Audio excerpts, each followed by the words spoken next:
இப்போ இராணுவத்துக்குள்ள வேறுபாடு இல்லைன்னு சொல்றீங்க.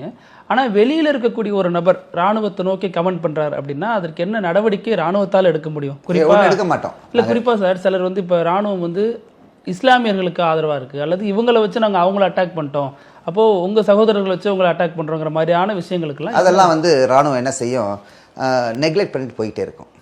எங்களுடைய ஃபோக்கஸ் தான் முக்கியம். ஆஸ் லாங் ஆஸ் அங்கே உள்ளுக்கு வேலை செய்கிறவங்க வந்து மனசில் ஒரு வேறுபாடு இல்லாமல் இருக்கிறவர்களும் எங்களுக்கு எந்த பிரச்சனையும் கிடையாது. வெளி விஷயங்களை இராணுவம் எடுத்துக்காது.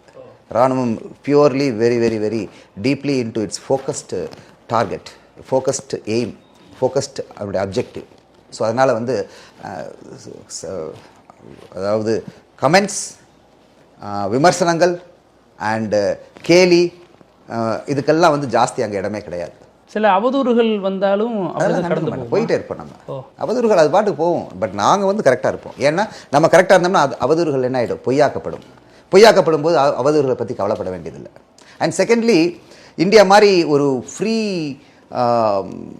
Society, lot of freedom for journalism, lot of freedom for அதாவது கமெண்ட்ஸு, சோஷியல் மீடியா, இந்த மாதிரி இருக்கும்போது அவதூறுகளெல்லாம் எடுத்துக்கிட்டு நம்மளுடைய அதாவது டே டு டே ஆக்டிவிட்டீஸ், நம்மளுடைய ஃபங்க்ஷனிங் வந்து அவதூறுகள் டிபெண்ட் ஆகியோ அல்லது டிஸ்டர்ப் ஆச்சுன்னா நம்மளால் ஃபங்க்ஷனே பண்ண முடியாது.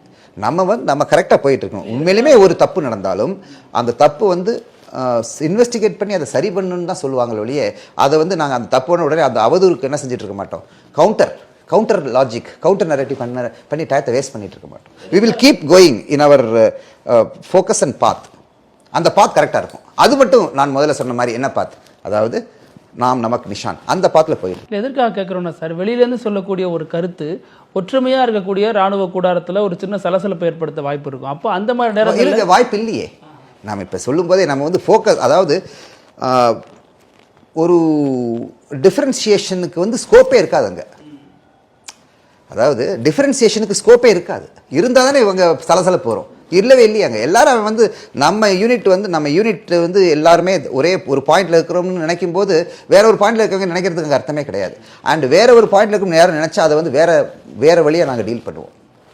நான் சொன்னேன்ல முதல்லையே, ரோல் கால்ங்கிறமே, இதெல்லாம் வந்து எங்கே வரும்னா அன்அஃபிஷியல் டாக்கிங், அன்அஃபிஷியல் இந்த ரூமர் அதில் வரும். அதெல்லாம் பார்த்து கவனித்து அதை என்ன செஞ்சிருவோம், இந்த மாதிரி செய்யக்கூடாது.